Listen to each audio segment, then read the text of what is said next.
Heart disease remains the leading cause of death among Filipinos, accounting for 1 out of every 5 deaths. The NSO said that heart disease was cited as the cause of 100,908 deaths, or 21% of the 480,820 deaths reported from January 2009 to December 2010. Also, it's very alarming that according to the Philippine Heart Association, or the PHA, more young people are suffering from cardiovascular disease due to unhealthy lifestyle habits in the workplace. Heart disease is a general term that refers to any disease or condition of the heart, including coronary heart disease, hypertension, heart failure, congenital heart disease, disorder of the heart valves, heart infections, heart muscle disease, and abnormal heart rate. Pinoy's love for fatty foods, alcoholic drinks, smoking tobacco increases the chance of having a heart attack. How can we protect ourselves and our family from this? Good evening. This program aims to find solutions to your medical queries. It seeks answers to common health problems that have been hounding you. We will help you out in finding answers to your medical concerns. I'm Angel Jacob, and this is MedTalk, your weekly on-air health consultation here on Solar News Channel. It has been said that a heart attack is the #1 killer disease in the Philippines today. Let's find out how you can spot the first signs of a heart attack, the risk factors, and how to avoid this dreaded disease. Joining us tonight are Dr. Ranulfo B. Havelosa Jr., Chief of the Preventive Cardiology Division of the Philippine Heart Center. Also with us is Dr. Antonio Cibulo, former Director of the St. Luke's Heart Institute and former President of the Philippine Heart Association. Also joining us is Dr. Saturnino Javier, the current President of the Philippine Heart Association. You can participate in our discussion tonight by calling our hotline at 548-4688 or follow us on Twitter at CAMedTalk or email us at medtalk.solarca@gmail.com. Let's start our discussion. Dr. Cibulo, well, good evening, Good evening, everyone. good evening. Dr. Cibulo, can you please tell us the different types of a heart attack? Yeah, actually, you're asking about the classification of a heart attack, Yes. which we refer to as a acute coronary syndrome, or ACS. There are many ways of classifying it, but clinically, we classify it as either as a non-STEMI, a STEMI MI, or a non-STEMI MI. What's the difference? Okay, between the two? the difference between the STEMI MI and the non-STEMI MI, it's actually an ECG waveform morphology differentiation. Okay. But the common thing about the two is that your so-called biomarkers are released in the bloodstream. Okay. So when there's muscle necrosis in the heart muscle, these so-called biomarkers are increased in levels. So when you take a blood examination, that will support the diagnosis of a heart attack. And the third one is unstable angina, wherein you may or may not have ECG evidences for abnormality or, shall we say, biomarker elevation, but clinically it presents as a new onset chest pain or somebody with chronic chest pain or angina who suddenly becomes more or increase in intensity or increase in frequency of chest pain, wherein the chest pain are easily provocable. So in general, these are the 3 classifications of acute coronary syndrome. Thank you, Doc. How about the symptoms, Dr. Javier? You also mentioned chest pain. Is this the only symptom, or are there different levels or intensities of one suffering from a heart attack? That's a very important question, Angel, because I think our televiewers should understand that the most common manifestation really is chest pain. No? And the chest pain can come in various presentations. Some of them will describe it as squeezing or heaviness on the chest. Some will present with very vague chest discomfort. Okay. Even more sometimes, what they may have is like stomach pains, presenting also as heart attack or heart disease manifestations. The other symptoms are shortness of breath, or difficulty of breathing. Some of them can present with palpitations. Some of them can lose consciousness. But having said those, Angel, I think it's also important to emphasize that there are heart attacks that may not present with any symptom at all. No? We call it the quiet or the silent types, and the only time they can be picked up is through an ECG tracing in a doctor's or a cardiologist's clinic. What usually happens to our heart when our arteries are clogged or when one is already suffering from a heart attack? Yes, the heart is a muscular organ, beats more than 100,000 times a day, and it is supplied by blood vessels called coronary arteries.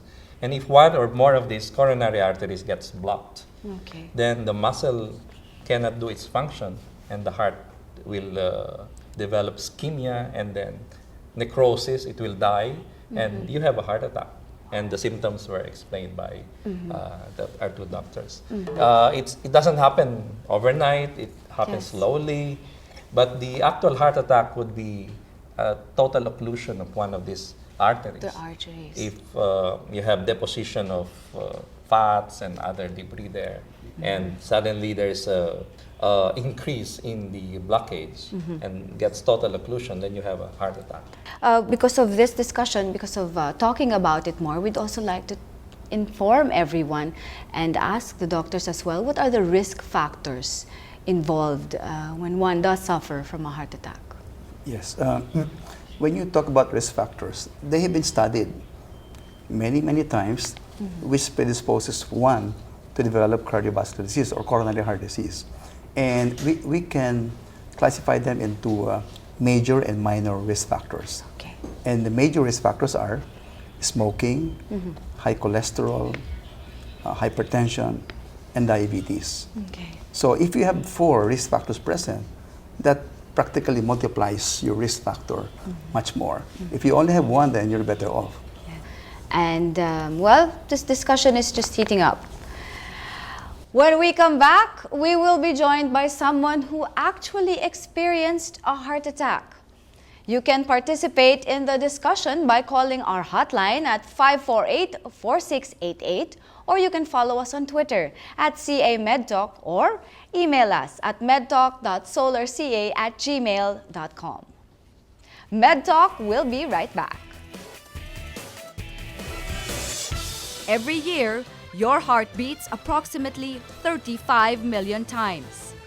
That is 100,000 beats per day and 70 beats per minute. Over the course of a lifetime, that adds up to an average of 2.5 billion heartbeats.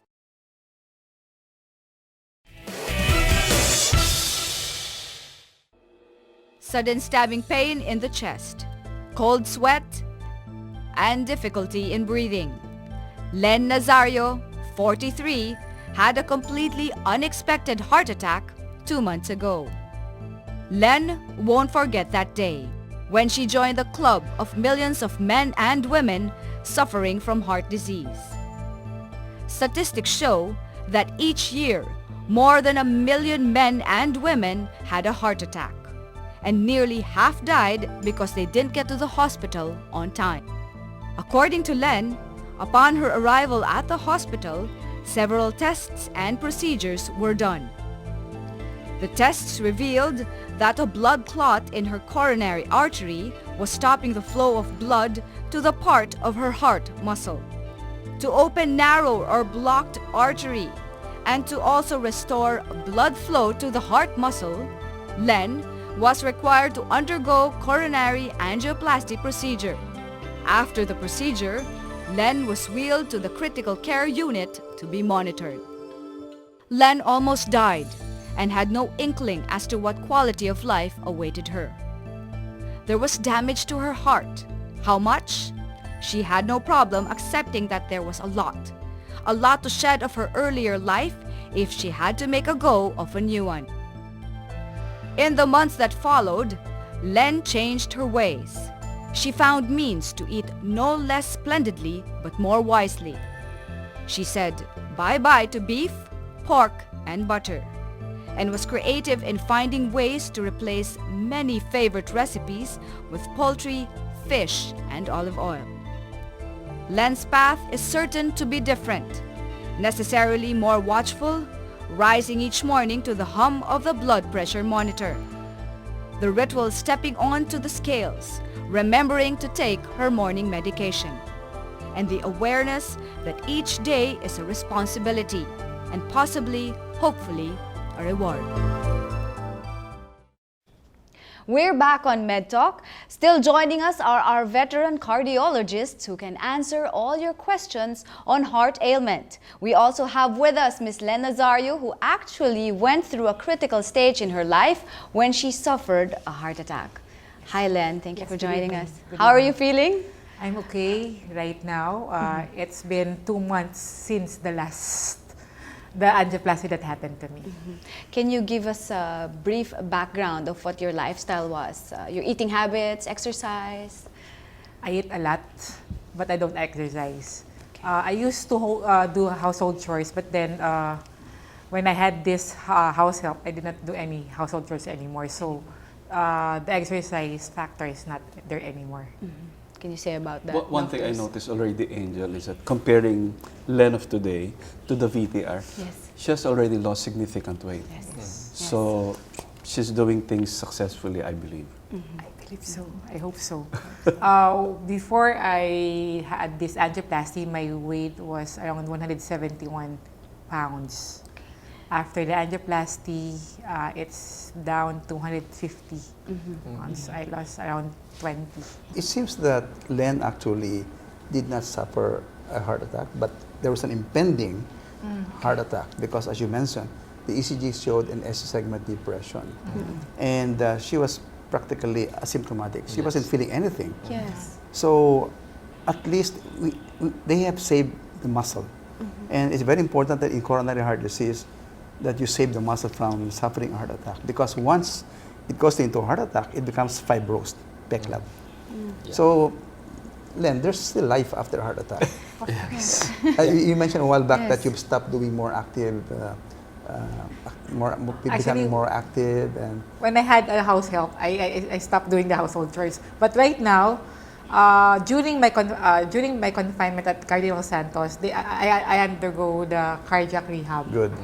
And then I continued it after the confinement. Right now, I'm into low fat, low salt diet. Very nice. And I do 4 times a week walking in the cardiac rehab. Thank you, Len, for sharing with us your story and continued healthy lifestyle that you've started. Thank you also. Thank you. For our on-air consultation, we've received some tweets from our followers. Chito Garcia asks, Doctors, is a heart ailment hereditary? Well, it's a very, very important question, Angel. There's really truth to the fact that when someone in the family has had heart disease, the other members are likewise predisposed. I was just talking to Len a while ago. She mentioned to me, in fact, that her father had a heart disease at the age of 60, right, Len? So, that being said, and then she admitted being a smoker, a lot of stress, overweight before. So everything was ripe to develop a cardiac condition. And she had the genetic programming or predisposition to develop it. It was just accelerated by all the stressful situations she's been in. Thank you, Doctor. Another one from Cheska Santos. Doctors, how long does a heart attack normally last? Well, a typical heart attack would last maybe 20 minutes, half an hour, at most an hour. And after that, there will be complications that would set in. It could affect the rhythm, the pump action of the heart, and it can lead to serious complications like heart failure and death. Next, we have Miss Sherilyn Cruz on the line. Hi, Sherilyn. Hi, Angel. Good evening, doctor. I would just like to ask, does taking birth control pills increase the chance of getting heart disease? This issue has really haunted clinicians on hormones in women. We know for a fact that women suffer less cardiovascular disease compared to men. Birth control pills, okay, there have been no studies to implicate increased risk for developing heart attacks in women. Okay. But there have been studies to show that you can increase risk for venous thromboembolism meaning pulmonary embolism, blood clots forming in the veins going to the lungs. So in short, if you're going to receive HRT, it should be a gynecological indication. Okay. Sherilyn, are you still on the line? Yes. Okay, I hope Dr. Cibulo was able to answer your question. Thank you very much. Oh, thank you too for calling. That was a lot of useful information right there. Thank you, Len, for sharing with us your experience. I know our viewers learned so much from it. Up next, we will be giving you tips on how to prevent a heart attack.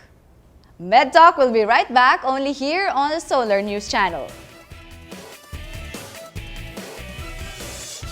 Taking care of your teeth can have a dramatic impact on heart health. If you develop gum disease, your chance of having a heart attack or stroke increases by 50%.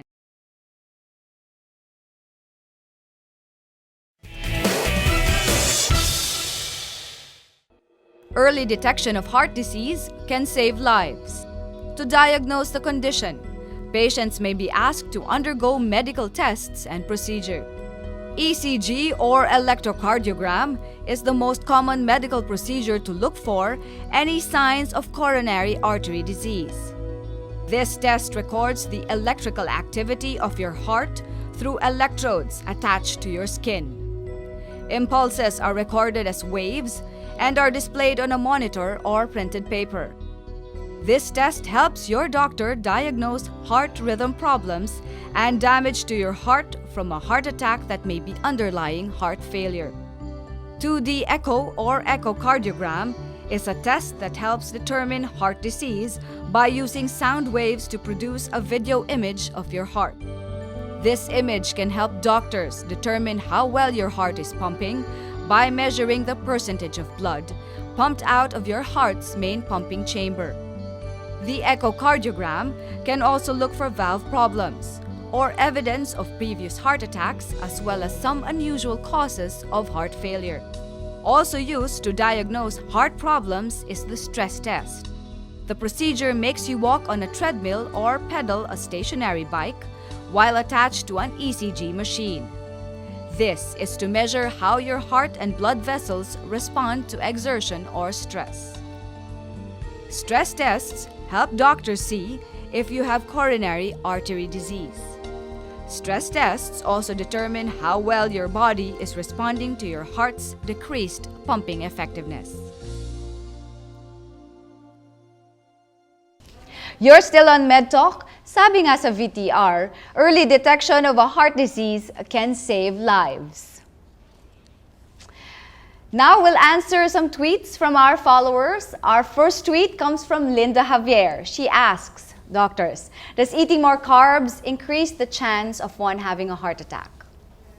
Well, eating high carbohydrate diet would increase the blood sugar, and that would predispose to diabetes. And diabetes is a major risk factor for heart disease and may lead to heart attack eventually. And the weight will increase. That will also be another risk factor. The blood pressure and other hormones in the body can be activated with a high carb diet and can lead to changes in the blood vessels and the heart also. Let me also add, Angel, Yes, that please. you may eat more carbs, okay, but if you exercise regularly and heavily, you may still be able to burn Yes. the calories that you took in from the excess carbohydrates. So that becomes fuel for your exercise program or exercise activity. So I think the equation that must be respected is the balance between what you eat and what you burn out. One way of checking it is looking into your triglycerides and your HDL, and too much caloric intake can increase your triglycerides. And that's telling you that indeed you're eating too much. Doctors, we have another one from Jovit Umang. He asks, I have undergone heart surgery. How long will it take before I can go back to work? 6 weeks. That's as we enroll into cardiac rehabilitation, Yes. on the third day, fourth day, they start to ambulate, progressively increasing their activity. And once you are discharged in 5 to 7 days, it should be a rapid phase of going back to mainstream society. Okay. And with a normal patient, usually 6 weeks or sometimes at 8 weeks, they're back to their work. Another one from our follower, Angela Nakpil, she asks, is it normal to experience hyperacidity when taking maintenance medicine for heart disease? There are Javier? some medicines that can cause hyperacidity, like for example, aspirin. That's notorious for causing hyperacidity. But there are other medicines for cholesterol lowering that may contribute, but not primarily cause hyperacidity. But I think the number one thing that we usually search for if they complain of so much acid is aspirin. If aspirin is not there, then there should be nothing to cause excessive hyperacidity. Thank you, Doctor. We have another caller on the line, Lara Almario. Hi, Lara. Good evening. Hi. Miss Angel, I would just like to ask, what types of exercise are safe for people who have undergone heart procedures such as angioplasty? Okay. Thanks for your question, Lara. Doctors? Actually, angioplasty, they recover better, much faster compared to bypass surgery. Obviously, because they don't have what you call a sternotomy wound. So usually in a few days' time or 1 or 2 weeks, they are back to their usual activity. The type of exercise would be similar to somebody who has not gone through angioplasty, meaning aerobic and isometric exercises are fine, and it shouldn't be a problem. Okay. So, Lara, I hope Dr. Cibulo was able to answer your question. Yes, thank you. Thank you too for calling. Doctors, we've already differentiated cardiac arrest from a heart attack. Now, what is the difference between a stroke and a heart attack? Well, heart attack is clogging of the arteries in the heart. A stroke is the similar process in the brain. It's a brain attack. So these two are different. A heart attack involves the heart. A stroke involves the brain. It's the equivalent of heart attack in the brain. So we call it now a brain attack. Yes. Any last message to all our viewers? Let's start with Dr. Javier. Well, I would just like to thank you, Angel, and the show for giving us the opportunity to expound on a very important subject matter. And we hope that the televiewers were able to learn much from this and be able to adopt a healthy lifestyle after this. Thank you. Thank you, Doctor. Dr. Cibulo? Let me just say that whatever you do early in life would exact its toll in your late life. So you're actually what you eat. Okay. Now I'm thinking of what I just ate. Dr. Abelosa? Yeah, and if you already had a heart attack or a stroke or surgery or angioplasty, it's not too late. You can start all over again, rebuild your life, change your lifestyle, exercise more, eat less, and relax, enjoy it. And there's still life after a heart attack. And visit your doctor regularly. So you don't get a second one. No. Treat the first one so that the second, the third, they don't happen again. Thank you very much, Dr. Javelosa, Dr. Cibulo, and Dr. Javier. Thank you. Thank you. Thank you. On that note, we'd like to thank our guests for helping us understand the symptoms, effects, on how to prevent one from having a heart attack. Cardiologists Dr. Ranulfo B. Javelosa Jr., Dr. Saturnino Javier, and Dr. Antonio Cibulo, again, thank you very much for the very informative discussion. You've heard from the experts. With a proper diet, exercise, a change in lifestyle, and regular checkups with your doctor, it can decrease the chances of having a heart attack. That's all we have for tonight. We'll see you again next Tuesday on MedTalk, 10 p.m. on your scheduled on-air consultation on Solar News Channel. This is Angel Jacob. Good night.